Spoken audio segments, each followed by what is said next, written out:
Ladies and gentlemen, a lot of us have so much talent and abilities, we just put them back on the back burner or just left them aside someplace. Never did anything with them, never brought them out here. Used to do them extremely well in high school or college or just had a natural gift and never did anything with it. What are you sitting on? What gifts are you sitting on? Have you resigned yourself to a life feeling that nothing can be done to change your future or your circumstances? Have you been afraid to try something different because you're afraid of how people will react to you or what they will think?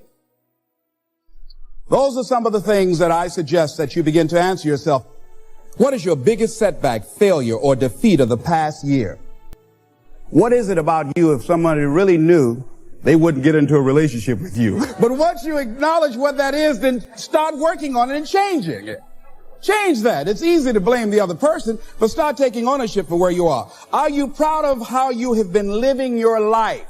Have you explored your natural talents, your gifts, by enthusiastically trying a variety of activities? Now, here are some things that I suggest that you begin to look at working on to develop your character. Some things that will give you some personal strength. Webster says character building activities. He says character, the pattern of behavior or personality found in an individual or group. Moral strength, self-discipline, fortitude. That's what's going to be required in order to begin to manifest your greatness. Now, looking at yourself, one of the things I'm suggesting you look at, what is it that you need to be in the process of doing more of or less of? Like being more direct. So I used to have a problem of not telling people what I actually thought because I didn't want to hurt anybody's feelings. Saying no without feeling guilty. More focus. So I used to be the jack of all trades and master of none. Used to do a lot of things. One year I decided to do one thing well. I looked at all of my talents. And I decided the strongest one, my ability as a speaker, that's the one I'm going to focus on. But I'm capable of doing a lot of other things. But only when I decided to focus did I begin to reap the rewards of my talent. And then after you do that, you can begin to expand and use the other talents that you have. Deciding to keep your word. If you just decide, I'm going to keep my word. If I say something, I'm going to do it regardless. Being more considerate, more trusting, more disciplined, being less fearful, being more adventurous. Find something that you can look at your life that you say, hey, I know I've got a problem in this area, being late. I need to take care of that. Procrastinating. I need to deal with that. Not taking care of business, being seriously not serious. Creating an imbalance in my life where I'm spending more time looking at television or having social fun and not spending enough time working on me. See, most people, ladies and gentlemen, spend more time working on their jobs than they spend working on themselves. They work harder on their jobs than they work on themselves. And whatever we achieve in life, whatever we create, whatever we're able to manifest comes out of the human mind. Now, I want you to think about 5 things that if you had the courage to do them, it will give you a feeling of satisfaction and self-respect.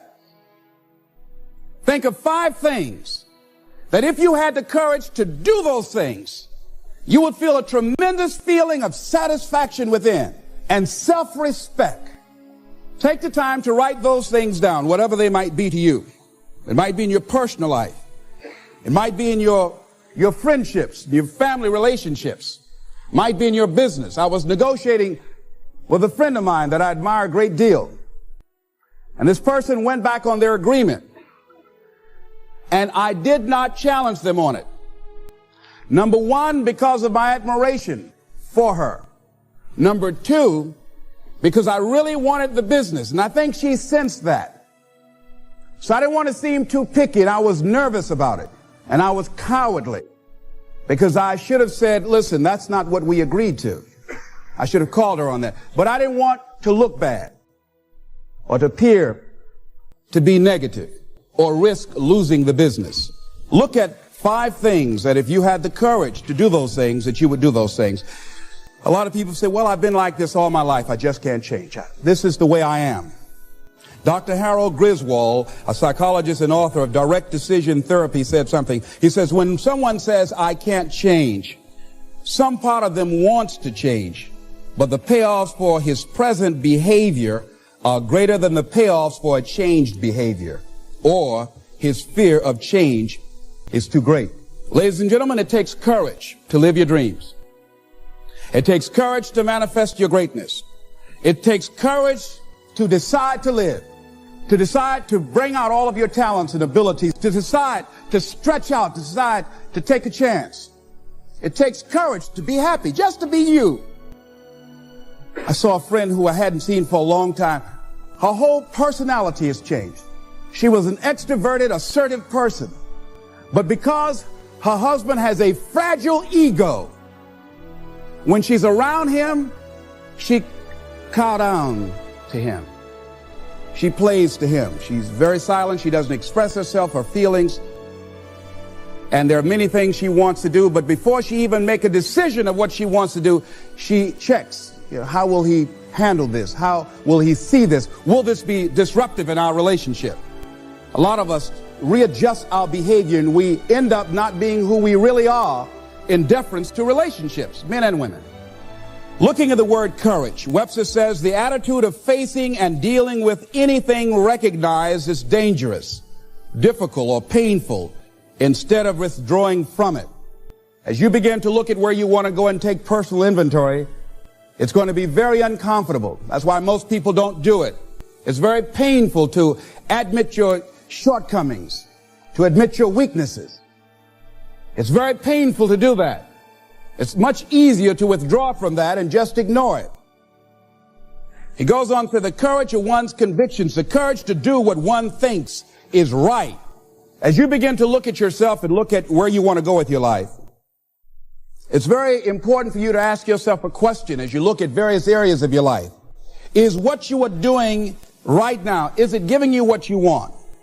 If it's not giving you what you want, it's going to take courage to decide to do something differently. It takes courage to enjoy yourself. What are some of the self-defeating behaviors that we become involved in that prevent most people from enjoying themselves? Some people develop the what's the use attitude. Why bother? Some people have the I really don't care. And they convince themselves that they don't care and they don't feel anything. And after a while, they really don't feel anything. Their lives are empty. Some people say, well, it's really not worth the hassle. Just too hard. It doesn't bother me anymore. The fact that I'm not living out my dream. The fact that I'm capable of doing more and I'm not doing it. The fact that I'm content but I'm not fulfilled. The fact that I'm not living my dream. Tom Rusk and Randy Reed in a book called I Want to Change But I Don't Know How said people go through life many times playing it safe. He says that's the secret hope, that they say to themselves, if I never let myself feel too good, maybe I'll never get hurt too badly.